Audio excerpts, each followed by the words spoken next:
in 1682-83. So we need to be back here before 5:45. 5:45. This area is St Giles. This college here, one of the 32 colleges and 4 halls of what we laughingly call Oxford University. It's the same as Cambridge. There's not one place that's a university, it's a serious college that has about 26,000 students, 40% of which are from overseas. This is St John's. It was founded in 1555 and it's one of the richest colleges because it owns a lot of land, particularly in central London. It also owns a lot of land around here. In fact, it owns most of the pubs around here as well. This is where one of our Prime Ministers, Tony Blair, he studied law here. Now, like the other colleges in what we call the other place, because we don't mention the C word here, in the other place, it's the same. You can go to any college and it's multidisciplinary, okay? So you don't go to one college to study one particular subject. You can study law here, you can study medicine here, you can study economics here. It doesn't really matter. If you're accepted, you're accepted. Getting accepted is a difficult part, okay? This is the oldest university in the world. It was founded in 872 by King Alfred the Great. Although if you look at some books, it says it's the second oldest, it isn't. Bologna in Italy was founded in 1066. This goes back a lot longer, a lot further. Getting into Oxford is unlike getting into any other university in the world. It doesn't matter what your qualifications are, you have to pass a test. Right? It's not a written test, it's an interview. So you will go in front of a Don, and he's a senior teacher, and he will ask you a question. It doesn't matter what the question is.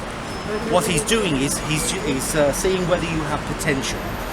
So the questions could be anything from, do worms think? And it all depends how you answer as to whether you get in or not. Because to apply to get in the first place, you've got all those qualifications. They're not looking for qualifications, they're looking for potential, for people who are going to be the best in their field. So the other place, they had 90 Nobel Peace Prizes. Here we only have 50, but that's pretty good as it is. There are 200 languages spoken in Oxford. It is in the list of universities that's published every year. It's always in the top 3. It's normally the top, and it vies a little bit with Massachusetts Institute of Technology, but this year Oxford is the top university in the world. To come here to study, when I came here, everything was free, and you got a student loan as well to help you buy all your drinks. These days, unfortunately, you have to pay, and it's about £9,500 every year. If you're a British citizen. If you're from overseas, it works out about £20,000, something like that.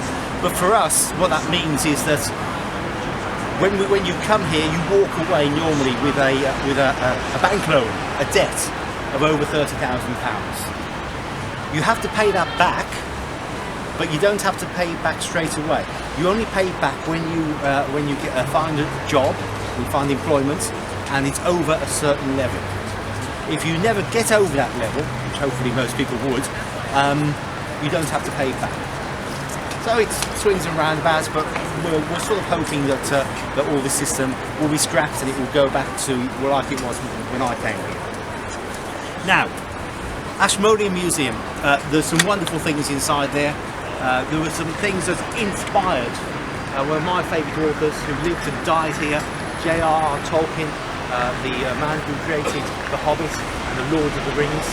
In there you can find a cozy ring, a gold rings with writing around the edge, made with the inspiration for the rings of power. One ring to rule them all, one ring to find them, one ring to bring them all, and in the darkness bind them, in the land of Mordor, where the shadows are.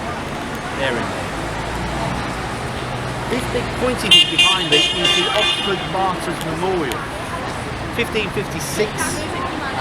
Queen on our throne, the first English queen on the throne, was Queen Mary I, although we refer to her as Bloody Mary. because she had executed 280 or so clerics and priests from the Anglican Church, from the Protestant Church.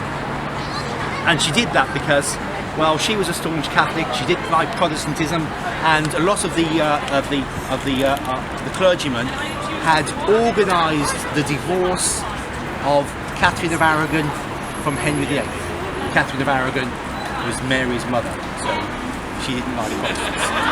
They were brought here and they were burnt alive at the stake in 1556. I'll show you the spot where that happened. So remember this, okay, the Ashmolean Museum, the Martyrs Memorial, which points over towards where we're going to be at the bus just before 5:45. 5:45.